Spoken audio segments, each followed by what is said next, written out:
না এক যুবক আল্লাহর রসুলের কাছে অভিযোগ নিয়ে আসছিল যে আমি দুই হাতে কামাই, আমার আব্বা আমাকে বলা ব্যতীত দুই হাতে খরচ করে। আপনি যদি বাবাকে একটু বলে দিতেন। আল্লাহ রসুল সাল্লাল্লাহু আলাইহি ওয়াসাল্লাম লোক পাঠাইছেন যে যাও এর বাবাকে ডেকে নিয়ে আসো। তো যে ডাকতে আসছে তো বলছে আল্লাহর রসুল তোমাকে ডাকে। বলছে এই অবেলা? বলছে তা তো বলতে পারবো না। বলছে আল্লাহ রসুলের কাছে কে আছে? বলছে কাউকে তো দেখি নাই, কিন্তু তোমার ছেলে বসা ছিল। তো বাপ যখন বাড়ির থেকে বাহির হইতেছেন তো বাপ বুঝা ফেলছেন কেন ডাকে অবেলা। ছেলে যখন বসা তো মনে মনে কবিতা আবৃত্তি করতেছিলেন, মনে মনে। না জিহ্বা হেলতে ছিল না ঠোঁট নড়তে ছিল।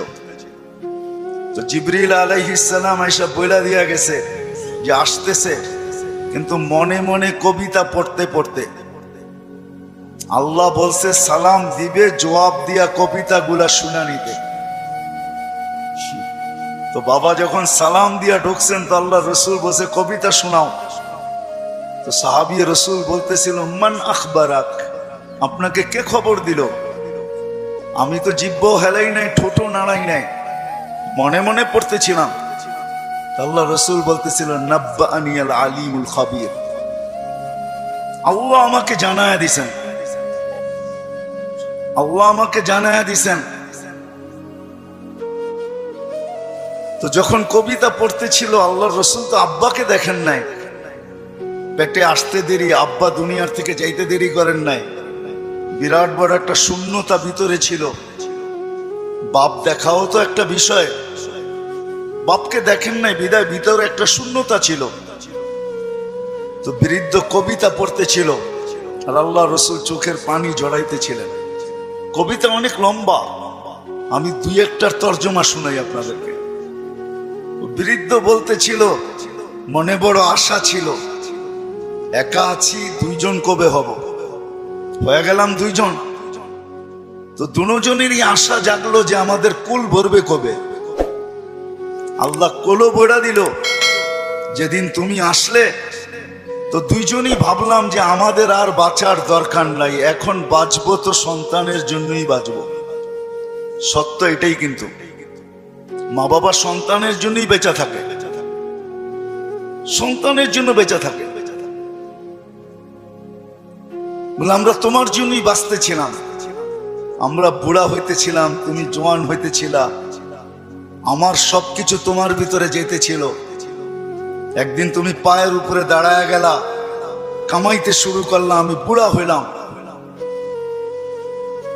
তো বাপের বড় আফসোস ছিল যে তুমি আমাকে বাপ না মনে করতে, একজন হিতাকাঙ্ক্ষীও তো ভাবতে পারতে। তুমি আজকে আল্লাহ রসুলের কাছে আমার বিরুদ্ধে অভিযোগ দিলে। আল্লাহ রসুল পুরা কবিতা শোনার পরে যুবকের কলার ধরে বলতেছিল কুম ওঠ, আনতা ওয়া মালুকা লি আবিকা, তুমি আর তোমার মাল তোমার বাপের, বাপের বিরুদ্ধে অভিযোগ। তো আমার প্রশ্ন যেটা ছিল যে দিন আমাদের জন্য কেন? আজকে যদিও আমরা ভাবি না, চিন্তা করি না যে দিন আল্লাহ আমাকে কেন দিলেন, দিনের পরিবেশ আমার জন্য কেন প্রয়োজন, কেন প্রয়োজন? সত্য এটাই, আপনি মানেন আর না মানেন, বোঝেন আর না বোঝেন, এটা কিন্তু আল্লাহর তৈরি, আল্লাহ তৈরি করছেন। কে তৈরি করছেন? এটা কার তৈরি করা? এটাও তো একটা মেশিন, মানব নামের মেশিন, ঠিক না? না মেশিন না? মেশিন তো। এটা যতগুলা কাজ একসাথে করতে পারে, দুনিয়ার কোনো মেশিন মনে হয় এতগুলা কাজ একসাথে করতে পারে না, ঠিক না? এটাও তো মেশিন, এটার আল্লাহর অস্তিত্ব দেওয়া মেশিন। একটা ছোট প্রশ্ন আপনাদের কাছে আমার, সমস্ত মেশিন চালানোর জন্য যদি রীতিনীতি থাকতে পারে, তাহলে এই মেশিনটা চালানোর জন্য কি কোনো রীতিনীতি নাই? ওটা কার পক্ষ থেকে নির্ধারিত হবে? মেশিন যে তৈরি করে তার পক্ষ থেকে নির্ধারিত হয়, ঠিক না? আপনি স্বীকার না করতে পারেন, কিন্তু আমার কথা লেখা রাখেন, আপনি আর আমি জমিনে আসছি সাদা কাগজে সিগনেচার দিয়া। আমি কোরআন দিব আপনাকে, সাদা কাগজে শুধু সিগনেচার দিই না, সাথে সাথে ফিঙ্গারও দিয়ে আসছি, ফিঙ্গার। নাইলে কোরআন এই কথা চিৎকার দিয়ে কোনোদিন বলতো না, আলাস্তু বিরাব্বিকুম ক্বালু বালা। আল্লাহ জিজ্ঞাসা করছিলেন আমি কি রব নই? আমরা সিগনেচার দিয়ে আসছি সাদা কাগজে, আপনি আমাদের রব। আজকে যদিও নাকি আমরা ভুলে গেছি, সত্য এটাই, সমাজের চতুর্দিকে তাকাইলে দেখা যায় সবকিছু পাওয়ার পরে ভুলছি তো শুধু আল্লাহকে ভুলছি, আর কাউকে ভুলি নাই। আপনি যুবকের দিকে তাকান আর বৃদ্ধের দিকে তাকান, নারীর দিকে তাকান আর পুরুষের দিকে তাকান, শিক্ষিতর দিকে তাকান আর অশিক্ষিতর দিকে তাকান, গরিবের দিকে তাকান আর ধনীর দিকে তাকান, উচ্চ সোসাইটিওয়ালাদেরকে দেখেন আর নিম্ন সোসাইটিওয়ালাদেরকে দেখেন। সবার দিকে তাকাইলে একটা কথা সুস্পষ্ট, সবকিছু আল্লাহর থেকে পাওয়ার পরে কিন্তু আমরা ভুলে গেছি আল্লাহকে। সবকিছু পাওয়ার পরে, সত্য তো? হ্যাঁ, যদি প্রমাণ চান আমি দিতে পারি, প্রমাণ চান আমি যুক্তি দিয়ে দিতে পারি। বলেন ডেলি অক্সিজেন নেন কার? কে অক্সিজেন দেয় আমাদেরকে?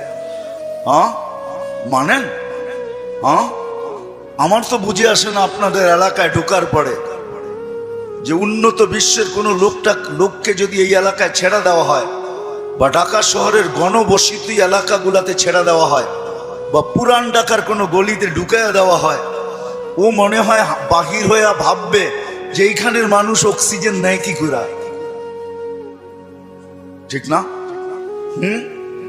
মনে হয় বুঝাইতে পারি না, কিন্তু আমাদের নিতে কোনো অসুবিধা হয়? হ্যাঁ, আপনার গলিতে অক্সিজেন কে ঢুকায়? হ্যাঁ, কাটটা নেই,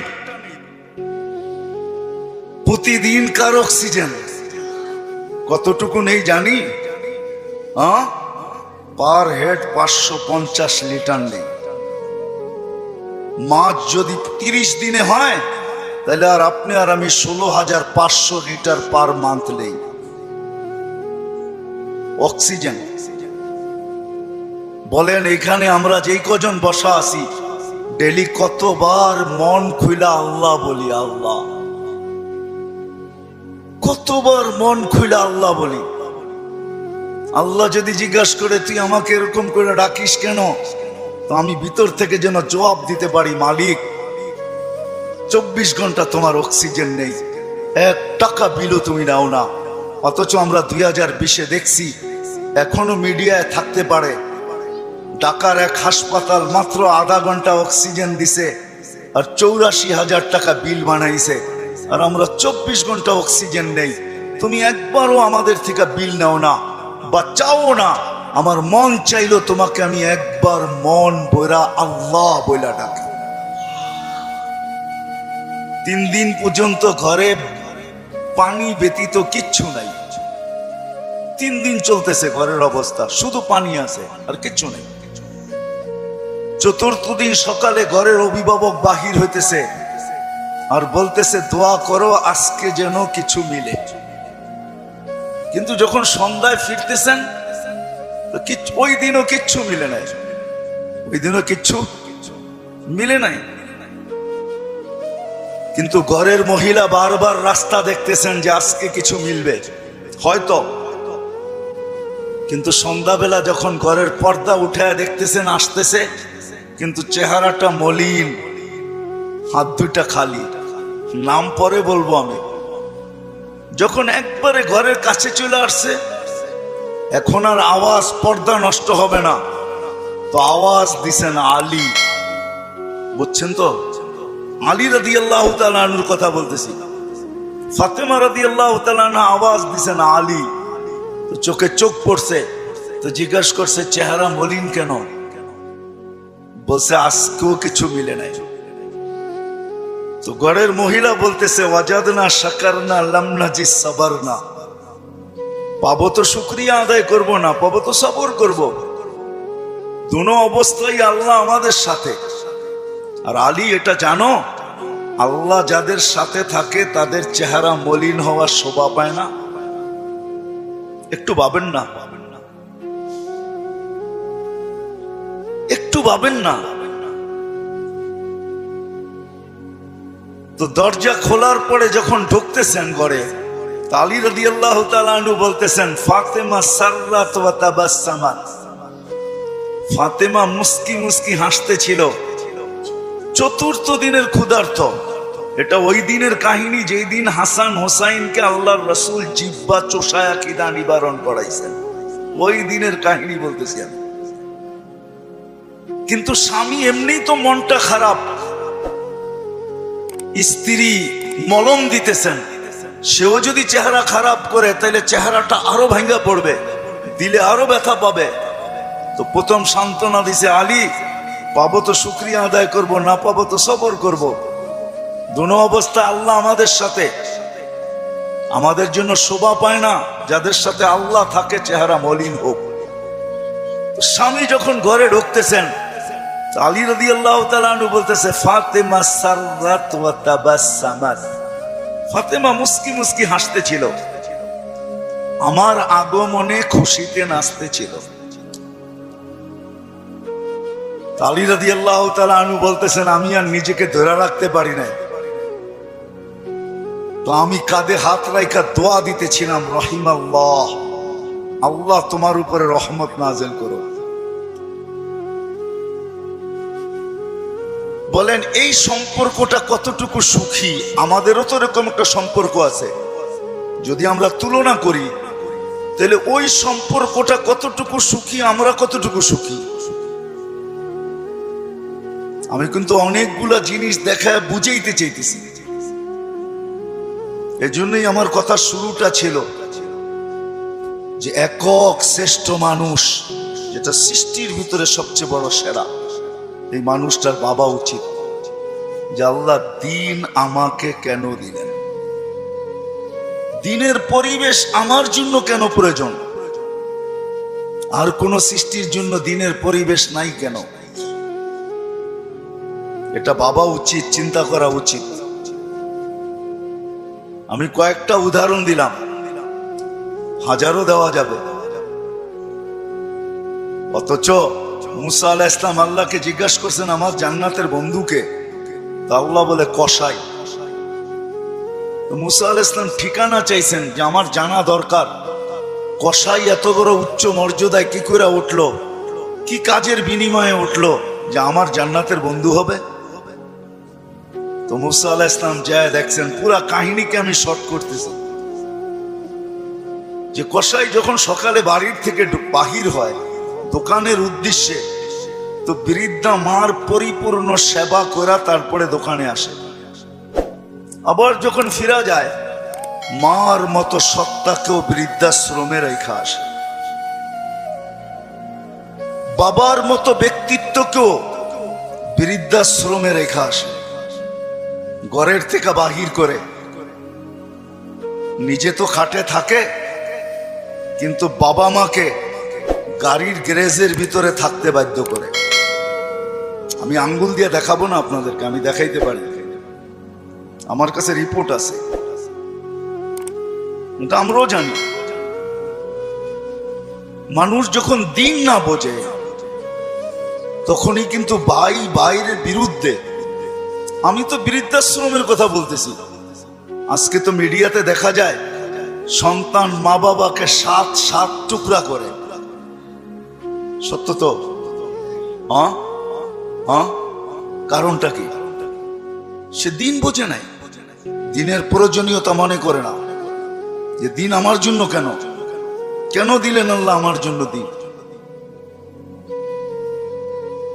তখনই কিন্তু যা আমরা দেখতেছি বর্তমানে, এগুলা দেখতে হইতেছে এই জন্য যে ভাইয়ের বিরুদ্ধে কেস করতেছে।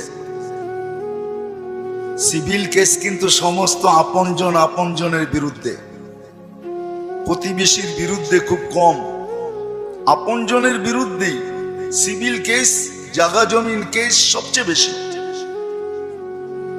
আপনি 80% কেন 90% পাবেন।